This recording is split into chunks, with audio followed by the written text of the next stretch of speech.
পীর হওয়া ছেলে খেলা। একটা পাগড়ি দিয়ে নাড়ে থাকবি লজ্জা করে নে, বিহায়া লজ্জা, দোকান কাটা, ছি ছি ছি ছি ছি। হ্যাঁ, তোকে থেকে সে দাঁড়াবে, তুই একে থেকে দাঁড়াচ্ছিস। তার মানে কি বুঝতে পারছেন না? জোহরি জোহর চেনে, সরে চেনে কচু। জোহরি জোহর চেনে, সরে চেনে কচু। হাঁড়ি পাড়া তাড়ি চেনে স্বপনারি। যার দোয়া পয়সা দিলেই দোয়া আসমানে উঠবে, তিনি এত বড় জুব্বা লাগিয়েছে, একদম থাক থাক চকচক করছে। প্রধানমন্ত্রী এসেই তো তাকে হঠাৎ ফোন করলেন, বলুন বলছে ভারতবর্ষের প্রধানমন্ত্রী মনমোহন সিং উনি আপনার সঙ্গে সাক্ষাৎ করতে চাইছে। আমরা 7 জন গেলাম, 7 জন, উকিল, ডাক্তার, আমি আর আমার একটা ভাইপো। ওই এখন যিনি দোয়া ওপরে উঠলে নিচে উঠলে যে দোয়া করছে, টাকা যে যেমন টাকা দেবে তেমন তার দোয়া যাবে, ওই সাহেব সিদ্দিকি, উনি গেল। গাড়ি নিয়ে যাচ্ছি, হঠাৎ মিলিটারি দাঁড়িয়ে গেল, দাঁড় করিয়ে দিল। তোহা সিদ্দিকি আমি ইয়াস চলুন। ফের মিলিটারি দাঁড় করালো, তোহা সিদ্দিকি হ্যাঁ চলুন। আরেকটু আগে গেল, তোহা সিদ্দিকি তুমি হ্যাঁ নামুন, আস্তে নামুন। নিয়ে বললাম প্রধানমন্ত্রীর মেহমান, ওনার স্পেশাল 2টো গাড়ি দিলেন, আমার গাড়িগুলো সাইডে রয়ে গেল। গেলাম আমাদের এখানে, তো আমি চিন্তা করছি প্রধানমন্ত্রীর কাছে গেলে কেমন দেখব। আমাদের এখানকার আপনাদের বলছি না, আমাদের বলি তো মার খাই, না বলি তো বাপ ব্যাংক খাই। বললো খারাপ, না বললো খারাপ, কথা বলেন না। আমাদের এখানকার প্রধানের কাছে আপনি একটা কাজ দিয়ে যাবেন, দেখবেন পায়ের পাদে বলো কি আছে কি আছে, আমি সালা এই গোহর বেটা দিয়ে এইরকম পা দুলাই, তা প্রধানমন্ত্রী গোহর বেটা কত পা দুলাবে মনে মনে করছি। হ্যাঁ গেছি, দাঁড়িয়েছি, বিশ্বাস করুন মুজাদ্দেদ জামান দাদা হুজুর পিছনে লাগে আল্লাহ কত বড় ইজ্জত দিয়েছেন, কত বড় সম্মান দিয়েছেন, বন্ধু সুবহানাল্লাহ। যখন ফুরফুরা শরীফে গেছি, প্রধানমন্ত্রী ওনার ঘর থেকে বেরিয়ে পড়েছে, বেরিয়ে ওইরকম দেয়ালের কাছে থেকে এইভাবে দাঁড়িয়ে আছে, কথা বললেন না। এবার আমি তো এই আমার ড্রেস এই ইন্টারন্যাশনাল ড্রেস, আর আমার ওই ভাইপো যার দোয়া পয়সা দিলেই দোয়া আসমানে উঠবে, তিনি এত বড় জুব্বা লাগিয়েছে, একদম থাক থাক চকচক করছে। প্রধানমন্ত্রী এসেই তো তাকে জড়িয়ে, কথা বলেন না। আর আমি পাশে সাইডে দেখছি, বাহ খুব মজার জিনিস, তাকে দেখে। এবার আমার একজন উকিল ছিল, তিনি বললেন ইনি হচ্ছেন ভাতিজা, ইনি হচ্ছেন তোহা সিদ্দিকি। তারপর বসলাম, কথা বুঝতে পারছেন কি বলতে বলতে এখানে আসলাম বলুন তো বক্তব্যটা। হ্যাঁ না, আমি বড় ওয়াইজ নয়, বড় বক্তা নাই, শুধু আমাকে দাদা হুজুরকে আওলাদ হিসাবে আপনারা গ্রহণ করবেন, আওলাদ হিসাবে। আমাকে যদি কেউ বলে না পীর, তার গালে চড় মেরে দেবো, তার গালে চড় মেরে দেবো। পীর হওয়া ছেলে খেলা। একটা পাগড়ি দিয়ে নাড়ে থাকবি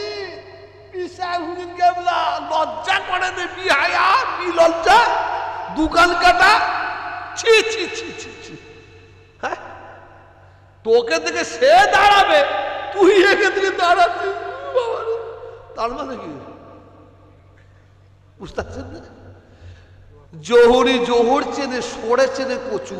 জোহরি জোহর চেনে, সরে চেনে কচু। হাঁড়ি পাড়া তাড়ি চেনে স্বপনারি। কিছু বুঝতে পারছেন না? বুঝতে পারলেন না? হাঁড়ি পাড়া তাড়ি চেনে স্বপন আর ইস্যু। স্বপন আর ইস্যু মানে একজন নাম স্বপন আর একজন নাম ইস্যু,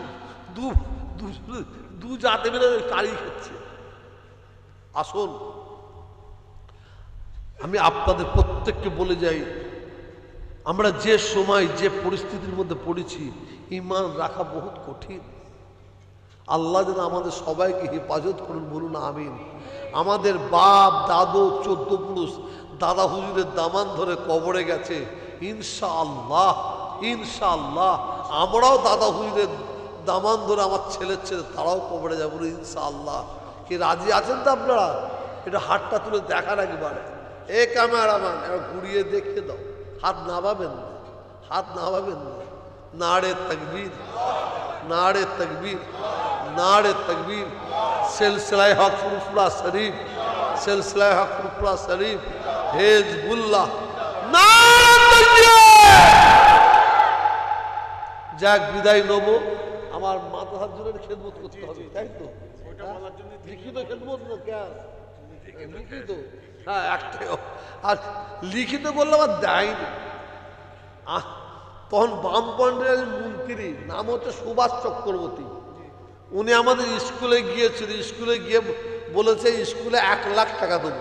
বলার সঙ্গে সঙ্গে সবাই খুশিতে বাগে বাগ। তারপরে চিঠি যায়, চিঠি যায়, চিঠি যায়। শুনছেন আমার কথা? 3.5 টাকার চিঠি খাম মিলে গেছে। লাস্টে উত্তর এসছে আমরা মন্ত্রী, আমাদের এই ধরনের কথা সব জায়গায় দিতে হয় না। আমি এমএলএ কে দেখে বলছি নি, যেন মনে করবেন। হ্যাঁ যাক, আমরা সাধারণ মানুষ বলে দিই। হ্যাঁ, মুসলমানদের সবচেয়ে বড় মূল্য হচ্ছে জবান। জবানের দাম যার আছে তার ইমান আছে, জবানের দাম যার নেই তার ইমান নেই। আসুন, শুধু আমার ভাই অনুরোধ করলেন, কেউ উঠবেন না, কেউ উঠবেন না, কেউ উঠবেন না। সবাইকে দাওয়াতে দেওয়া হচ্ছে, তাবারকের ব্যবস্থা আছে। এই মাদ্রাসার জন্য আজ নয় 1 মাস, 2 মাস, 3 মাস পরে দেবেন। আর আমার এমএলএ এখানকার তো কিছু করেছেন, করেন কিছু করেননি, করতে হবে, করতে হবে। এখন এমএলএ তো হ্যাঁ, কিছু করতে হবে। শুধু মুসলমানদের ভোট নিলে হবে না, কাজ করতে হবে। হ্যাঁ, আসুন 10,000 টাকা দেবেন 1 মাস, 2 মাস, 3 মাস পরে। আল্লাহ যেন আপনাদের সবাইকে দেবার তৌফিক দান করে, বলুন আমিন। একটা ভাই হাত তুলবেন, একটা যে বলুন হুজুর আমি 10,000 টাকা। মাসের নাম কি? সিদ্দিকিয়া। এই রেহাই মুজাদ্দেদ জামান দাদা হুজুরের ফায়েজ আছে, বড় ভাই সাহেব হুজুরকে আসতেন। হ্যাঁ, সভাপতি ছিল, আল্লাহটাকে সাড়া দিয়ে চলে গেছে।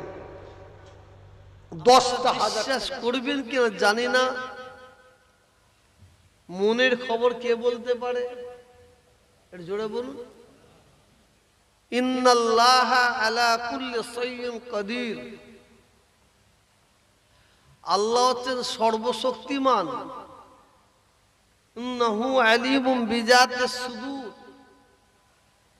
আল্লাহ বলছেন বান্দা তোদের মনের খবর আমি আল্লাহ জানি। বল সুবহানাল্লাহ। আপনার আমার বাড়িতে মুরগি আছে, তাই না? আমাদের দেশে বলে কুল্লা, আপনার দেশে কি বলে? না, যে রাখা হয় কুল্লাই। মুরগির গায়ে একটা পোকা আছে, পোকাটার নাম জানেন আপনারা? চুলচুলে। আমার আল্লাহ বলছেন ওই মুরগির গায়ে যে পোকাটা আছে, ভালো তো বুঝবেন, মুরগির গায়ে যে পোকাটা আছে, এই পোকাটা যখন ওই মুরগির গায়ে চলাফেরা করে, ওর পায়ের আওয়াজটা আমি আল্লাহ স্বয়ং নিজে শুনতে পাই। একটু জোরে বলুন। ইন্নাল্লাহা আলা কুল্লি শাইইন কাদির। আল্লাহ সর্বশক্তিমান। ইন্নাহু আলিমুম বিজাতিস সুদূর। আল্লাহ বলছেন তোদের মনের খবর আমি সব জানি। তোরা এখানে বসে আছিস, বসে বসে কি ভাবছিস, মনে মনে কি করছিস, কেন এই জলসায় এসেছিস, এর কারণটা কি, এটা আমি জানি। গতবারও বলেছিলাম, আজকেও বলছি, সব জায়গায় বলি, জলসায় 3 প্রকারের মানুষ যায়। 3 প্রকারের মানুষ যায়, 3 রকমের। মানুষ আছে জলসায়, এক ধরনের মানুষ আছে সে জলসায় চারিদিকে ঘোরে, কেমন প্যান্ডেল হয়েছে, কেমন স্টেজ হয়েছে, কেমন আলো সাজিয়েছে, কোথায় দোকান বসেছে দেখার জন্য। আর এক ধরনের মানুষ আছে কোথায় মহিলারা ঘুরছে,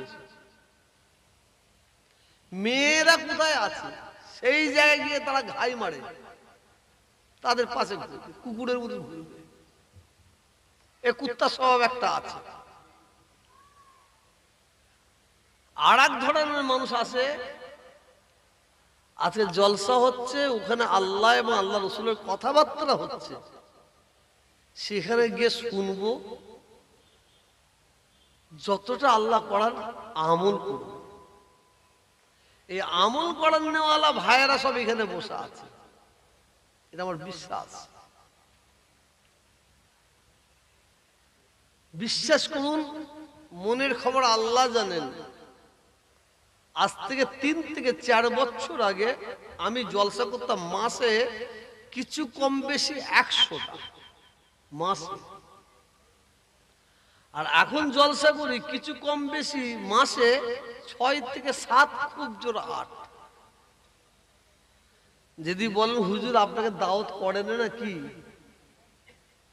যার জন্য আপনি 7 থেকে 8টা হয়ে গেল, তাহলে দরবারে গিয়ে একদিন বসবেন, একদিন বসলেই বুঝতে পারবেন।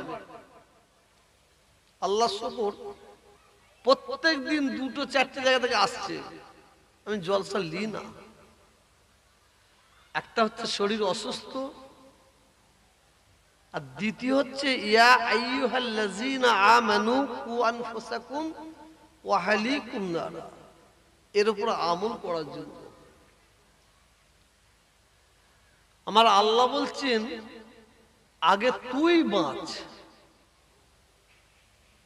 তারপরে তোর আহলিয়া বর্গ, ছেলে মেয়ে বউ বাল বাচ্চাকে বাঁচা, তারপরে চলে যা 24 পড়া কি নাম জায়গাটা, ভুমরিহাট, ওখানে চলে যা, ওখানে গিয়ে বাঁচা। শুনছেন আমার কথা ভাই আপনারা?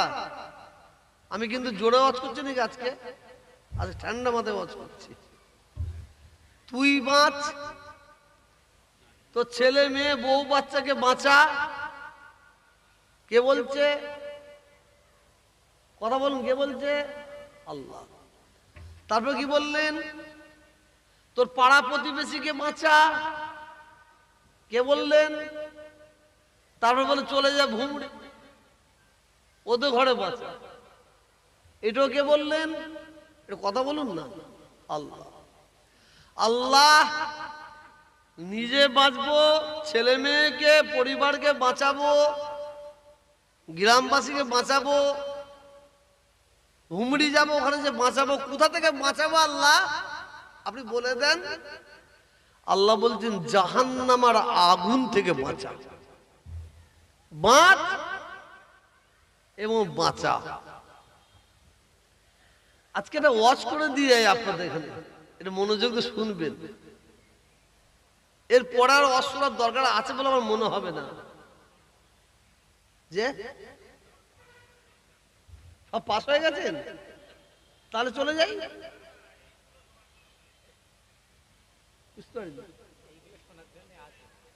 ও তাই বলে, হ্যাঁ হ্যাঁ, মানে আপনি বলতেন যেখানে পুড়া হয়েছে সেই জায়গায় ওষুধ দেন, মানে দাঁতে পুড়া হয়েছে পায়ের তলায় ওষুধ দিয়ে লাভ হবে না, তাই তো নাকি?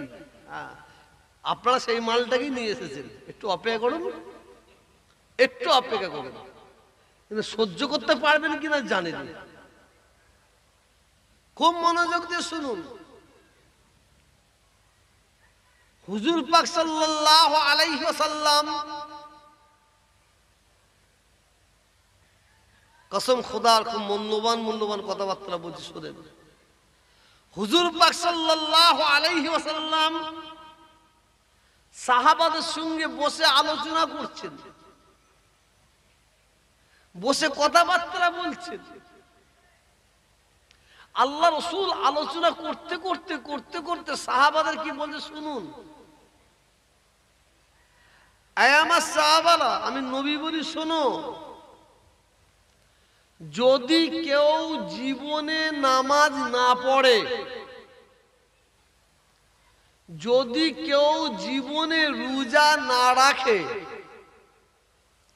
যদি কেউ জীবনে হজ, ধনী লোকেরা হজ না করে, যদি কেউ ধনী লোকেরা জীবনে যাকাত না দেয়, আল্লাহ রসুল বলছেন ওদের জান্নাতে যাওয়ার সম্ভাবনা আছে। কিছু বুঝতে পারলেন না? পারলেন? ফের বলছি, কত বড় কথা। রসুল বলছেন যদি কেউ জীবনে নামাজ না পড়ে, জীবনে রোজা না রাখে, ধনী লোকেরা জীবনে হজ না করে, ধনী লোকেরা জীবনে যাকাত না দেয়, আল্লাহ রসুল কি বললেন? ওই ব্যক্তির জান্নাতে যাওয়া, আমি তো কোন বললাম বলুন, সম্ভাবনা আছে। জান্নাতে যাবে বলেছেন? এই জোরে দয়া করে কথা বলুন, একটু ভালো লাগবে কথা বললে। জান্নাতে যাবে বলেছেন? কি বললেন? জান্নাতে যাওয়া সম্ভাবনা আছে। এরপরে কি বলছেন শুনুন। আল্লাহ রসুল একজন সাহাবাকে টেনে নিলেন, একদম টান মেরে নিজের কাছে নিলেন। কাছে নিবার পরে রসুল বলছেন, মনোযোগ দিয়ে শুনুন, ওই সাহাবার গালের মধ্যে হাত ভরে দিলেন। সাহাবার গালের মধ্যে হাতটা ভরে দিলেন, দুটো আঙুল, তিনটা আঙুল দিয়ে, দুটো আঙুল দিয়ে হাত ভরে দিয়ে রসুল জিভটাকে টেনে নিলেন। টেনে নিয়ে বলছেন, শোনো, আমি নবী বলি শোনো, যদি কেউ এই মুখ দিয়ে জীবনে মিথ্যা কথা বলে, তার জান্নাতে যাওয়া সম্ভাবনা নাই।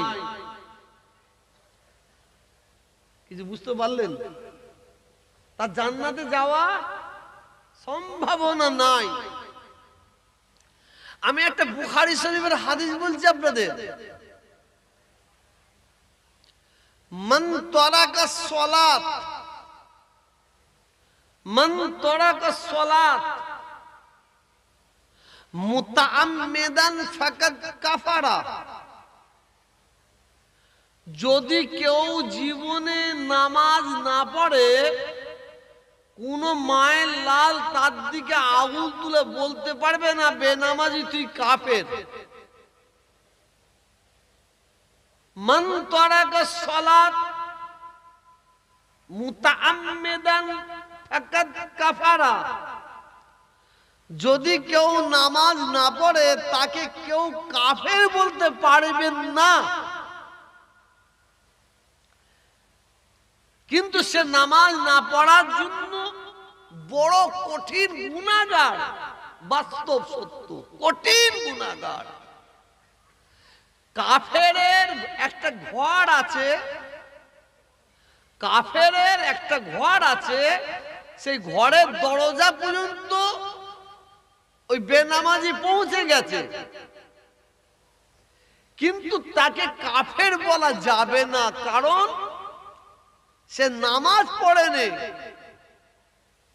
ঠিক, কঠিন গুনাহগার, কঠিন গুনাহগার। ওই ব্যক্তি যদি নামাজকে ইনকার করত, অস্বীকার করত, নামাজ পড়ে কি হবে? হাসে, ডুবুক কেটে, কি বলে, গেড়ি বলে আমাদের দেশে, শামুক পাই, অমুক পাই, আর আমরা উপর হয়ে কি পাই? যদি খিস্সা করে। নামাজকে ইনকার যদি কেউ করে ফেলে, অস্বীকার যদি কেউ করে, অমান্য যদি কেউ করে, সে হবে কাফের। ওকে কাফের বলা যাবে, কাফের ঘরেও ঢুকে গেল। আর যদি কেউ নামাজ না পড়ে তাকে কাফের বলা যাবে না, কারণ এই তুই নামাজ পড়িসনি কেন রে? এই তুই নামাজ পড়িস না কেন? মাথা গুজে দাঁড়িয়ে আছে, কোনো উত্তর নেই। মুসলমান ঘরে জন্মেছিস, নামাজ পড়তে হবে না? অবশ্যই পড়তে হবে। নবী মুহাম্মদ রাসূলুল্লাহ সাল্লাল্লাহু আলাইহি ওয়াসাল্লামের উম্মত হয়ে পৃথিবীর জমিনে এসেছিস, তোকে নামাজ পড়তে হবে না? অবশ্যই পড়তে হবে। এ থেকে কি বোঝা গেল? সে ভুল করার পরে অনুশোচনা করছে, ভুল করার পরে স্বীকার করছে, আমি নামাজ পড়িনি, অন্যায় করছি, ভুল করছি, কিন্তু নামাজকে অস্বীকার করেছে। কথা বলছেন না কেন? অস্বীকার করেছে। বেঈমান কাফেরদের সঙ্গে, বেঈমানদের সঙ্গে, অমুসলিমদের সঙ্গে মুসলমানদের সঙ্গে পার্থক্যটা কি হচ্ছে? নামাজ। ওরা নামাজ পড়ে না, আমরা নামাজ পড়ি। আসুন ফুরফুরা শরীফ থেকে মুজাদ্দিদ জামান দাদা হুজুর পীর কেবলা রহমাতুল্লাহ আলাইহির গোলাম, তার পায়ের জুতো আমি, সিলসিলার গোলাম। আপনারা আমাকে নিয়ে এসেছেন এখানে আল্লাহ এবং আল্লাহ রসুলের কথাবার্তা শোনার জন্য। নিজেকে পরিবর্তন করব, আবার ভাইদের আল্লাহ আল্লাহ রসুলের কথা শোনার পরে পরিবর্তন করার জন্য। পরিবর্তন করার মালিককে এটা জোরে বলুন, আল্লাহ। বড় হক, নিঃসন্দেহ। সেই কারণে আমার আল্লাহ রাব্বুল আলামিন দয়াময়, দয়ার সাগর, আমার নবী, আমাদের সকলের নবী, নবী মুহাম্মদ রাসূলুল্লাহ সাল্লাল্লাহু আলাইহি ওয়াসাল্লামকে, আল্লাহর বন্ধুকে নবী, আল্লাহর বন্ধুকে জোরে বলুন না, আর নবীর বন্ধুকে আল্লাহ। বন্ধু বন্ধুকে বলছে, আল্লাহর বন্ধু মুহাম্মদ সাল্লাল্লাহু আলাইহি ওয়াসাল্লাম বন্ধুকে আমার আল্লাহ বলছেন, আয় আমার হাবিব, আয় আমার দোস্ত, আয় আমার বন্ধু, আমি আপনাকে পৃথিবীর জমিনে পাঠিয়েছি, ওয়ামা আরসালনাকা ইল্লা রাহমাতাল লিল আলামিন করে বলুন সুবহানাল্লাহ। আমি রহমত স্বরূপ করে, দয়া স্বরূপ করে পাঠিয়েছি। হাবিব, খবরদার, খবরদার, আপনি মনে রাখবেন, আপনাকে দুনিয়ার দারোগা করে, মিলিটারি কমান্ডার করে আমি আল্লাহ আপনাকে পাঠাইনি। হাবিব, আমি আল্লাহ যে কথাগুলো আমি আপনাকে বলবো, আমার হুকুমগুলো আপনি আপনার উম্মত উম্মতিদের কাছে পৌঁছে দিন, এই সংবাদটা দিয়ে দিন, খবরটা দিয়ে দিন, আমার বার্তাটা তাদের কাছে দিয়ে দিন, আপনার উম্মত উম্মতিদের বলে দিন। খবরদার, আপনি জুলুম করবেন না, হাতে পায়ে দড়ি বেঁধে তাদের প্রতি অত্যাচার করবেন না, জুলুম করবেন না। আমি আপনাকে রহমত স্বরূপ করে পাঠিয়েছি, রহমত স্বরূপ করে পাঠিয়েছি। আমার হুকুম গুলো আপনি আপনার উম্মত উম্মতিদের বলে দিন, জানিয়ে দিন। শুনুন, এই আমার হাবিব, আপনার কাজ হচ্ছে আমার হুকুম গুলো আপনার উম্মত উম্মতিদের পৌঁছে দিয়া, তাদের কানে শুনিয়ে দিয়া, তাদের বলে দিয়া, তারা মানুক আর না মানুক, তারা হুকুম আবার শুনুক আর না শুনুক, তাদের আবার ছেড়ে দেন, তাদের আবার ছেড়ে দেন। এর ফাইসালা আমি আল্লাহ কিয়ামতের ময়দানে করে নেব। আসুন, খবরদার কেউ মনে দুঃখ নেবেন না। ফুরফুরা শরীফ থেকে আমি এসেছি, আমি আপনাদের কাছে এখানে এসেছি। আমাকে টাকা পয়সা খরচা দিয়ে নিয়ে এসেছেন, টাকা পয়সায় মারেন ঝাঁটা, পীরের আওলাদ হিসাবে মহাব্বত করে নিয়ে এসেছেন। আমি তোহা, আপনারা সবাই পানিতে পড়ে গেছেন, পাঁকে পড়ে গেছেন। আমি তোহা কিন্তু আপনাদের হাত ধরে তুলতে পারবো না, আমার একার দ্বারাই সম্ভব নয়। আপনাকে পাক থেকে, পুকুর থেকে তুলতে পারবো অবশ্যই। আমার পাশে দাঁড়াতে হবে ইমাম সাহেবকে, মুয়াজ্জিনকে, হাফেজকে, মুফতিকে। আপনার আমার সাধারণ মানুষকে দাঁড়াতে হবে, তাহলে টেনে তোলা যাবে।